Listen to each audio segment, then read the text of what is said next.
সবাই তার নিজ নিজ জায়গায় অবস্থান গ্রহণ করেন। আপনারা নিজ নিজ জায়গায় থাকুন। প্রয়োজনীয় দিক নির্দেশনা দেওয়া হবে। আপনাকে উত্তেজিত হওয়ার কোনো কারণ নেই। আপনার আলমিনের একান্ত মেহরবানিতে আমাদের প্রোগ্রাম আলহামদুলিল্লাহ শুকরান।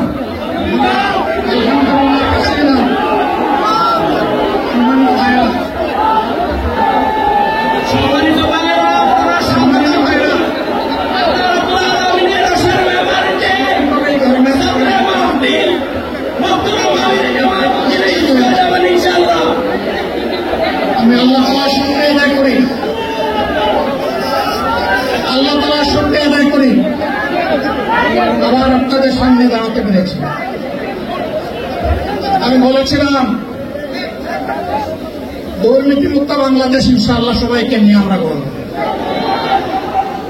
আমরা কথা দিচ্ছি বাংলাদেশ জামাত ইসলামী যদি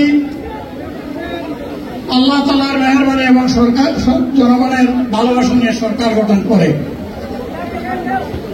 তাহলে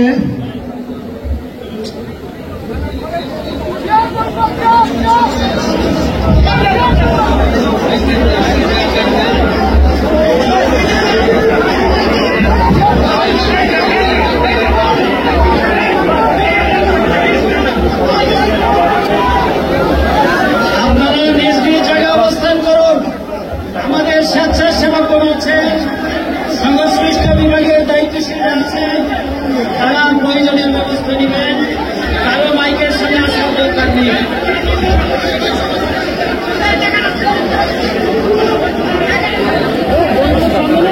আপনারা অবস্থান করুন নিজ নিজ জায়গায়।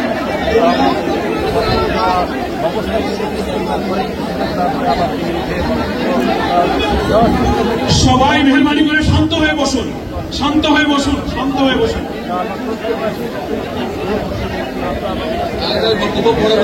আপনারা সকলে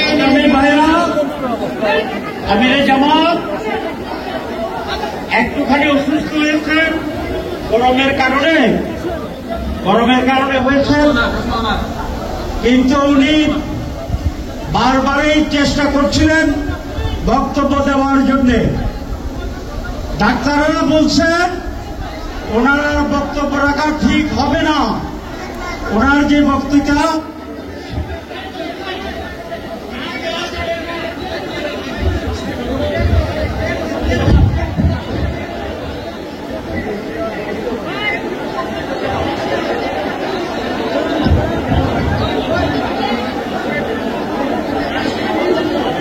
আপনারা নিজ নিজ আসনে অধিবেশন করুন। সংগঠনের দায়িত্বশীলরা প্রয়োজনীয় দিক নির্দেশনা দিবেন। আপনাদেরকে নিজ নিজ জায়গায় অবস্থান করার জন্য অনুরোধ করা হচ্ছে।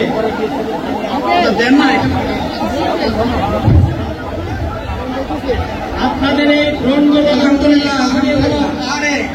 আল্লাহ যত সময় আয়াত দিচ্ছেন, আল্লাহ যত সময় আয়াত দিয়েছেন তত সময় মানুষের জন্য লড়াই করবো ইনশাআল্লাহ। আল্লাহ মানুষের মুক্তি অর্জন হওয়া পর্যন্ত আমাদের লড়াই অব্যাহত থাকবে। বলছিলাম জামাতে ইসলামী যদি আল্লাহর ইচ্ছা এবং জনগণের ভালোবাসায় বাংলাদেশের মানুষের সেবা করার সুযোগ পায়, লক্ষ জনতাকে সাথে নিয়ে বাংলাদেশ জামাতে ইসলামী থেকে যারা আমাদেরকে সংসদ সদস্য হিসেবে নির্বাচিত হবেন সবাই বসে পড়ে, সবাই বসেন বসেন, কথা হবে না, সবাই বসেন। যদি আল্লাহর ইচ্ছায় জনগণের ভালোবাসায় বাংলাদেশ জামাতে ইসলামী থেকে সংসদ সদস্যরা নির্বাচিত হয়ে সরকার গঠন করেন, তাহলে কোন এমপি কোন মন্ত্রী আগামীতে সরকার কিন্তু পথ গ্রহণ করবে না। কোন এমপি এবং কোন মন্ত্রী দেশবিহীন কোন গাড়ি চলবে না। কোন এমপি এবং কোন মন্ত্রী তার নিজের হাতে কোন টাকা চালাচালি করবে না। কোন এমপি এবং কোন মন্ত্রী যদি তার নির্দিষ্ট কোন কাজের জন্য বরাদ্দ পেয়ে থাকেন, কাজ শেষ হওয়ার সাথে সাথে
দিচ্ছেন। আমি বলতে চাই বাংলাদেশের নির্দিষ্ট শ্রেণীর মুক্তির জন্য আমাদের এই লড়াই নয়। রাস্তার একজন পরিচ্ছন্নতা করি, চা বাগানের একজন শ্রমিক, রক্ত পানি করা ঘাম জড়ানো আমার একজন রিক্সা চালক ভাই মাঠে ময়দানে বাংলাদেশের মানুষের মুখে যারা এক মুঠো ভাত তুলে দিতে চায়, আমার সেই কৃষক বন্ধুটি, আমি তাদের হয়ে আজকে এখানে কথা বলতে এসেছি। আমি কোন অভিজাত শ্রেণীর হয়ে এখানে কথা বলতে আসিনি। আল্লাহ তাআলার বিশেষ মেহরবানি, আজীবন সকল রক্তচক্ষুকে উপেক্ষা করেছি, পরোয়া করি না। সালে জাতীয় মুক্তি দিতে গিয়ে যারা জীবন দিয়ে শহীদ হল, আমি তাদের একজন হতে পারলাম না।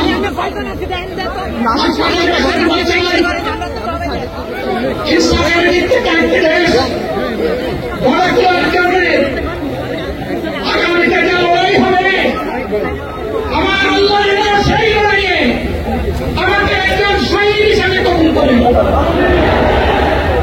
সম্মানিত বন্ধুগণ, আমাদের প্রিয় শহীদ নেতৃবৃন্দ